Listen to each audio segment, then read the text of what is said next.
भक्तों, आप सभी को राधा अष्टमी की हार्दिक शुभकामनाएं।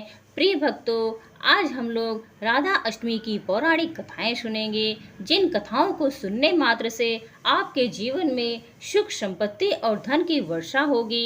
तो चलिए कथा को प्रारंभ करते हैं। एक बार राधा रानी की सखियां छोटे छोटे बर्तन बनाकर उसमें झूठ मूठ का भोजन बनाकर भगवान जी को भोग लगा रही थी। इतने में ही वहां अचानक दुर्वासा ऋषि आ पहुँचे।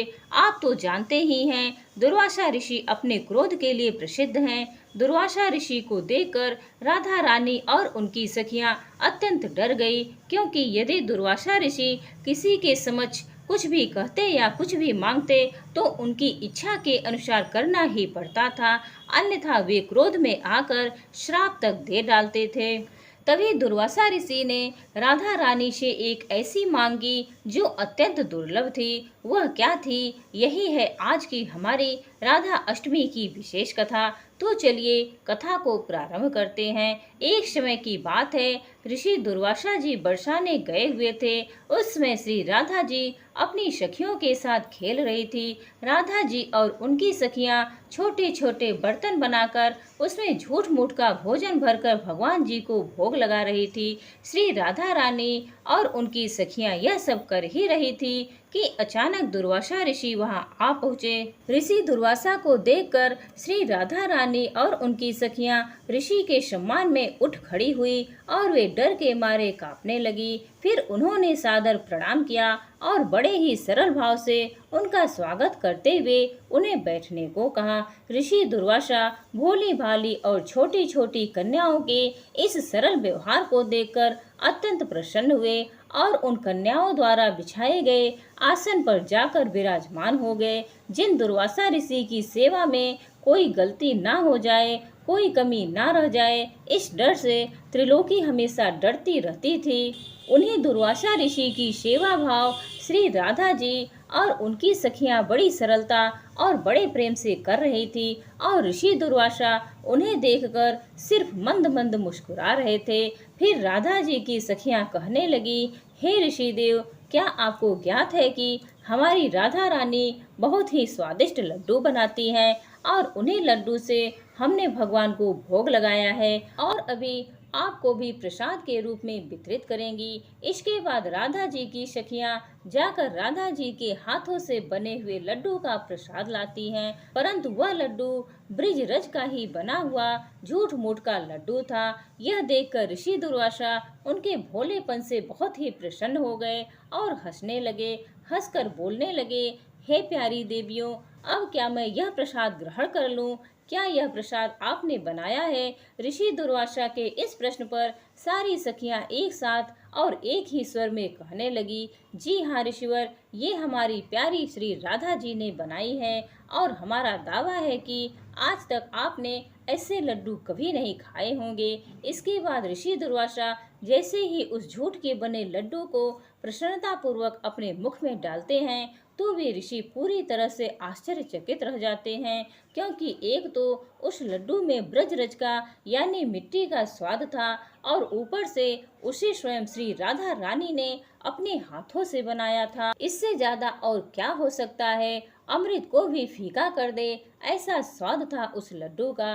वह लड्डू खाकर ऋषि दुर्वासा की आंखों में खुशी के आंसू भर आए और उसके बाद अत्यंत प्रसन्न होकर उन्होंने श्री राधा रानी को अपने पास बुलाया और बड़े ही प्रेम से उनके सिर पर हाथ फेरते हुए आशीर्वाद देते हुए कहा, बेटी राधा, आज से तुम अमृत हस्त हुई, अर्थात अमृत बनाने वाले हाथ। तुम्हारे हाथ से बना हुआ भोजन या कोई भी पकवान खाएगा दीर्घायु वाला और हमेशा विजय होगा। ऋषि दुर्वासा जी धन्य हैं, जिनके आशीर्वाद ने श्री कृष्ण और राधा रानी की अत्यंत मनमोहक लीला के लिए एक मार्ग दिखाया। अब सुनिए राधा रानी की एक और कहानी। बरसाना में एक भक्त थे ब्रिजदास। उनकी एक पुत्री थी जिनका नाम था रतिया। बस ब्रिजदास के परिवार में यही थे, कुल मिलाकर पिता और पुत्री यही उनका परिवार था।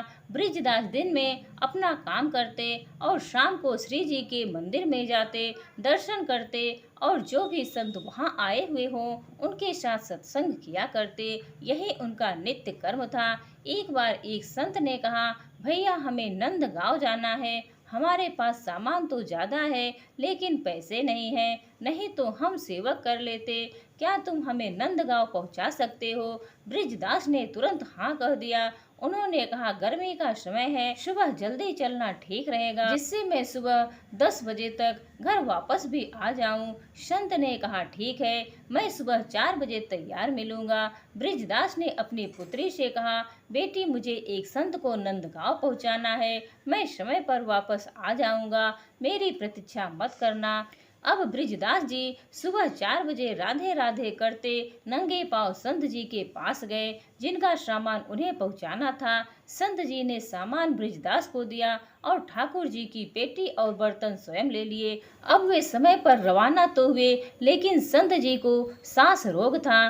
कुछ दूर चलते फिर बैठ जाते। इस तरह नंदगांव पहुंचने में ही 11 बज गए। ब्रिजदास ने सामान रखकर तुरंत ही वापस जाने की आज्ञा मांगी। संत ने कहा, भैया जून का महीना है, 11 बज रहे हैं, इतनी दूर से थक कर आए हो और तुरंत ही जाने की बात कर रहे हो, थोड़ा जल तो पी लो, कुछ जलपान कर लो, फिर चले जाना। ब्रिजदास जी कहने लगे, बरसाने की वृषभानु नंदिनी नंदगांव में ब्याही हुई हैं, इसलिए मैं यहाँ का जल नहीं पी सकता। संत जी की आंखों से आंसू बहने लगे। कितने वर्ष पुरानी बात है, कितना गरीब आदमी है, लेकिन दिल का कितना बड़ा है। ब्रिजदास जी वापस राधे राधे कहते हुए रवाना हो गए। ऊपर से सूरज की गर्मी, नीचे तपती हुई रेत। भगवान को ब्रिजदास पर दया आ गई और वे भी अपने भक्त ब्रिजदास के पीछे पीछे चलने लगे। एक पेड़ की छाया में ब्रिजदास रुके और वहीं मूर्छित होकर गिर पड़े। भयानक गर्मी थी, ऊपर से वे बिना पानी पिए ही वापस चल पड़े थे, क्योंकि उनका ऐसा मानना था कि राधा रानी उनकी पुत्री है और पुत्री के ससुराल में पानी पीना भयानक पाप होता है। भगवान ने मूर्छा दूर करने का प्रयास किया, लेकिन ब्रिजदास की मूर्छा दूर नहीं हुई। तब भगवान ने विचार किया, मैंने अजामिल गजराज को तारा, द्रौपदी को संकट से बचाया, लेकिन इस भक्त के प्राण संकट में हैं और कोई उपाय सोच नहीं रहा, कोई उपाय लग ही नहीं रहा। ब्रिजदास राधा रानी का भक्त है, अब तो वही इनके प्राणों की रक्षा कर सकती हैं, आखिर उन्हें ही बुलाया जाए। भगवान भरी दोपहरी में राधा रानी के पास महल में गए। राधा रानी ने श्री कृष्ण को इस भयानक गर्मी में आने का कारण पूछा। अब भगवान भी पूरे मस्करे हैं, कहने लगे, तुम्हारे पिताजी बरसाना और नंदगांव की डगर में पड़े हैं, चलकर उन्हें संभालो। राधा रानी ने कहा, कौन पिताजी? भगवान ने उन्हें सारी बात समझाई और चलने को कहा। यह भी कहा कि तुम्हें ब्रिजदास की बेटी के रूप में भोजन और जल लेकर चलना है।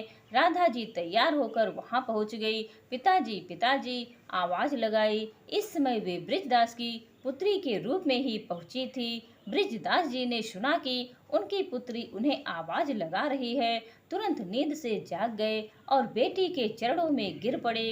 बेटी, आज तू नहीं आती तो मेरे तो प्राण चले जाते। फिर बेटी से कहा, आज पता नहीं क्यों तुझे बार बार देखने का मन कर रहा है। राधा रानी कहने लगी, माता पिता को तो अपनी संतान तो अच्छी ही लगती है न पिताजी, लीजिए अब आप भोजन ग्रहण करें। ब्रिजदास जी भोजन करने लगे तो राधा जी कहने लगी, पिताजी घर पर कुछ मेहमान आए हैं, मैं उन्हें संभाल लूं, आप आ जाना। कुछ दूरी के बाद राधा रानी अदृश्य हो गई और ब्रिजदास जो भोजन कर रहे थे, वे अपने पूरे जीवन में कभी ऐसा भोजन नहीं किया था। भोजन करके वे अपने घर की तरफ चल पड़े। जब वे अपने घर पहुंचे तब तक शाम हो चुकी थी। जाते ही वे अपनी बेटी के पैरों में गिर पड़े। बेटी ने देखा तो अपने पिताजी को उठाकर कहने लगी, पिताजी आप यह क्या कर रहे हैं? ब्रिजदास ने कहा, बेटी आज तुमने भोजन और जल लाकर मेरे प्राण बचा लिए, यदि तुम नहीं आती तो आज मैं जीवित वापस नहीं लौटता। बेटी ने सुना तो हैरान रह गई और कहने लगी, नहीं पिताजी, मैं तो यहाँ से कहीं भी नहीं गई। ब्रिजदास ने कहा, अच्छा बता मेहमान कहाँ हैं? बेटी ने कहा, पिताजी हमारे घर में तो कोई मेहमान भी नहीं आया। अब बृजदास की समझ में सारी बात आ गई थी। उन्होंने अपनी बेटी से कहा, बेटी पता है तुम्हें आज क्या हुआ? आज तुम्हारे ही रूप में राधा रानी के दर्शन मुझे हुए थे। जब बेटी को यह बात पता चली तो वह समझ गई कि राधा रानी ने आज उनके पिताजी पर प्रसन्न होकर उन्हें साक्षात दर्शन दिए थे। ऐसी है राधा रानी की महिमा। अगर किसी भक्त पर राधा रानी की कृपा हो जाए तो फिर वह अपने भक्त के लिए कुछ भी कर सकती हैं। जैसे राधा रानी बृजदास जी की पुत्री बनकर उनके समक्ष प्रकट हो गई। प्रिय भक्तों, उम्मीद है आप सभी को ये कहानी पसंद आई होगी। प्रेम से बोलिए राधे राधे।